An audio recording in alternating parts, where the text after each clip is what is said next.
So orchid school దగ్గర ఉన్నాం ప్రస్తుతం మనమైతే. ఇక్కడ మనం చూడొచ్చు, ఇది ఇంటర్నేషనల్ స్కూల్. ఈ స్కూల్లో దాదాపు 800 మంది పిల్లలు ఇక్కడ చదువుకుంటున్నారు. మరి ఈ పిల్లలకు సంబంధించి ఇప్పటి వరకు అయితే అంటే విద్యాశాఖ అంటే ఇక్కడికి వచ్చిన అధికారులు అయితే వేరే స్కూల్కి వెళ్ళడానికి పర్మిషన్స్ అయితే ఇస్తాము అండ్ దానికి సంబంధించిన ఇది ఇస్తాము అని చెప్పేసి అంటున్నారు. మరి ఎక్కడ మొదలైంది? మరి ఇప్పుడు ఈ స్కూల్ని అయితే సీజ్ చేసేసారు అధికారులు. అయితే సరైన డాక్యుమెంటేషన్ లేకపోవడం వల్లే అండ్ జిహెచ్ఎంసి ఫైర్ సంబంధించి ఎలాంటి పర్మిషన్స్ లేవు అండ్ ఫైర్ ఎగ్జిస్టెన్స్ కూడా లేకపోవడం వల్ల ఇప్పుడు ఈ స్కూల్ని సీజ్ చేశారు. ఇలా మనం రీసెంట్గా కూడా చూసాం, జిహెచ్ఎంసీకి సరైన ట్యాక్స్లు కట్టట్లేదని చెప్పేసి బంజారా హిల్స్లో ఉన్న తాజ్ బంజారాని కూడా క్లోజ్ చేశారు, దాన్ని కూడా సీజ్ చేశారు.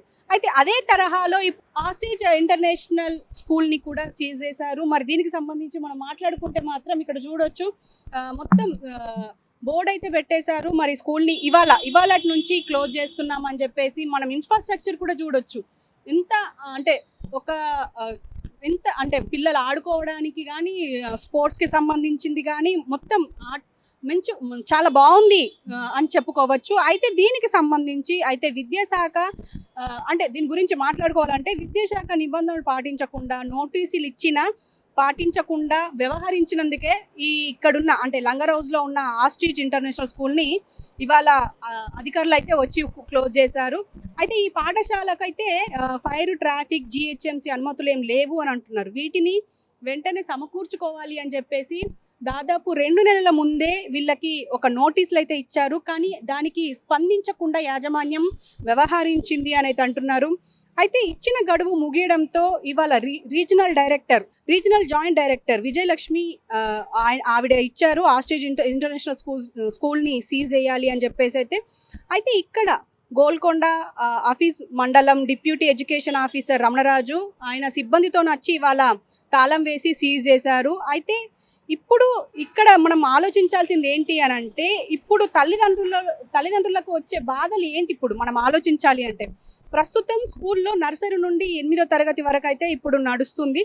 అయితే ఇప్పుడు ఒక విద్యార్థి ఒక టీసీ కోసం వచ్చి ఆ టీసీ అంటే ఆ టీసీ పైన విద్యాశాఖకు సంబంధించి ఎలాంటివి లేకపోవడం వల్ల అంటే దీనికి సంబంధించి పర్మిషన్స్ తీసుకోవాలి అని చెప్పేసి అక్కడ టీసీ దగ్గర వచ్చిన గొడవనే ఇప్పుడు ఈ స్కూల్కి సరైన పర్మిషన్స్ లేవు అని చెప్పేసి మరి తెలిసిపోయిందేమో. మరి దానివల్ల ఇప్పుడు ఇక్కడ స్కూల్ని అయితే సీజ్ చేశారు. అయితే పేరెంట్స్ పరిస్థితి ఆలోచిస్తేనే కొంచెం దారుణంగా ఉంది. ఎందుకంటే దాదాపు 800 మంది అంటే మామూలు విషయం కాదు. దాదాపు ఇయర్ ఎండ్కి వచ్చింది. ఇయర్ ఎండ్ అయిపోయే సమయానికి ఇప్పుడు మళ్ళీ అడ్మిషన్స్ అయ్యే టైము, మళ్ళీ పిల్లలకి ఎగ్జామ్స్ కూడా ఉంటాయి. ఇప్పుడు మళ్ళీ వీళ్ళు వేరే స్కూల్లో జాయిన్ అవ్వాలి, మళ్ళీ అక్కడ ఎగ్జామ్స్కి అటెండ్ అవ్వాలి, మళ్ళీ ఇక్కడ ఉన్న సిలబస్ వేరు, అక్కడ ఉన్న సిలబస్ వేరు. అలాంటిది ఇప్పుడు సిలబస్ కూడా చేంజ్ ఉంటుంది. మరి పిల్లలు ఎలా చదువుకుంటారు అనేది కూడా ఆలోచించదగ్గ విషయమే. ఎందుకంటే ఇప్పుడు ఈ స్కూల్లో ఎంతోమంది స్టాఫ్ కూడా వర్క్ చేస్తుండొచ్చు. ఇలాంటివి పర్మిషన్స్ లేకుండా ఎన్నో స్కూల్స్ కూడా ఉంటాయి. మరి వాటిపైన కూడా ఇలాగే యాక్షన్స్ తీసుకుంటారా అని చెప్పేసి ఆలోచించాలి. ఎందుకు అనంటే ఇప్పుడు ఇది ఒకటే స్కూల్ కాదు కదా, ఇప్పుడు దీనికైనా ఇన్ఫ్రాస్ట్రక్చర్ ఉంది. కొన్ని స్కూల్స్కి అయితే ఇన్ఫ్రాస్ట్రక్చర్ లేకుండా కూడా ఉంటుంది. అండ్ కొన్ని స్కూల్స్లో అయితే మనం చూస్తూనే ఉన్నాం, ఈ స్కూల్ అయితే పర్మిషన్స్ లేకుండా క్లోజ్ అయింది. ఎంతోమంది మనము దాదాపు ఆలోచిస్తే స్కూల్స్ విషయంలో ఇప్పటికీ అంటే ఒక పక్క కార్పొరేట్ విద్యా సంస్థల్లో చదువుకోవాలి, మంచిగా వెల్ ఎడ్యుకేట్ అయ్యి మంచిగా లైఫ్ లీడ్ చేయాలి అని చెప్పేసి పిల్లల తల్లిదండ్రులు ఇలాంటి స్కూల్స్లో జాయిన్ చేస్తూ ఉంటారు. అయితే ఎన్నో ఇబ్బందులు ఇప్పుడు ఇది పర్మిషన్స్ లేకుండా క్లోజ్ అయిపోయింది. కానీ మనం ఎన్నో ఇష్యూస్ చూస్తూనే ఉన్నాం. మరి ఇవన్నిటి మీద విద్యాశాఖ ఆలోచిస్తుందా? మరి ఖచ్చితంగా దీనిపైన అంటే అనుమతులే కాదు, ఇంకా వీళ్ళకి సంబంధించిన ఇన్ఫ్రాస్ట్రక్చర్ కానీ, ఇంకా సేఫ్టీకి సంబంధించి కానీ, ఆడపిల్లలకు కానీ మగపిల్లలకు కానీ సేఫ్టీకి సంబంధించి ఏమైనా చర్యలు తీసుకుంటుందా అంటే ఖచ్చితంగా ఎదురు చూడాల్సిందే. సో దీనికి సంబంధించి మనతో పాటు ఇక్కడ పేరెంట్ ఉన్నారు, పేరెంట్స్తో కూడా మాట్లాడే ప్రయత్నం చేద్దాం. సార్, మీకు ఏం చెప్పి జాయిన్ చేసుకున్నారు? మీ బాబు ఉన్నారు అని అంటున్నారు, యూకేజీ. సో 2 years అవుతుంది. ఎలా ఉండే ఎడ్యుకేషన్? ఎలా ఉండే? ఇప్పుడు సడన్ గా క్లోజ్ అయిపోయింది, ఎలా ఉంది? అంటే ఎప్పుడైనా అడ్మిషన్ తీసుకునేటప్పుడు స్కూల్ ఇన్ఫ్రాస్ట్రక్చర్ తీసుకుంటారు పేరెంట్స్.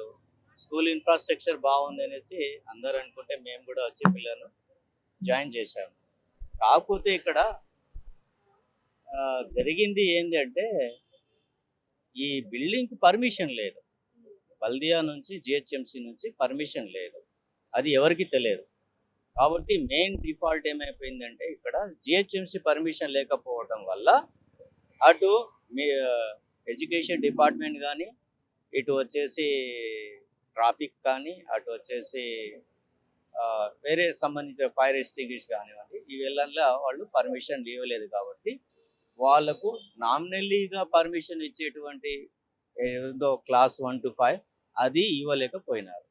కాబట్టి ఎందుకు ఇవ్వలేదు ఈ 2 years నుంచి అంటే ఇక్కడ ఎవరికి తెలియదు ఈ బిల్డింగ్కు పర్మిషన్ ఉందా లేదా అనేది. కాబట్టి ఓకే, అదేదో పేరెంట్స్కు తెలియదు, అటు వాళ్ళకు తెలుసు, అప్లై చేసుకుంటే వస్తుందనేది వాళ్ళకు కూడా నమ్మకం.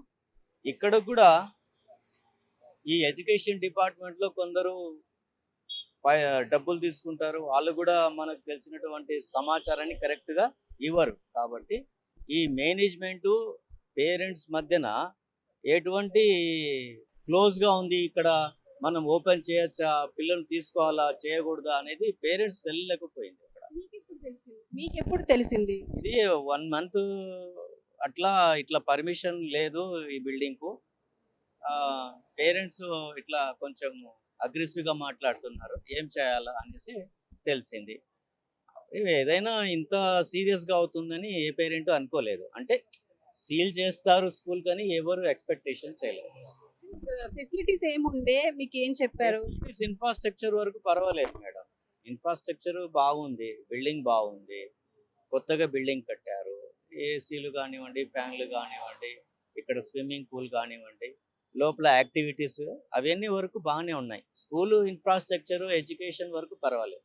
కాకపోతే ఫర్దర్ ఒక స్టూడెంట్ నేను టీసీ తీసుకొని వేరే స్కూల్కి పోవాలా, అప్పుడు టీసీలో ఈ ఎడ్యుకేషన్ డిపార్ట్మెంట్ ఇచ్చేటువంటి పర్మిషనే లేదు.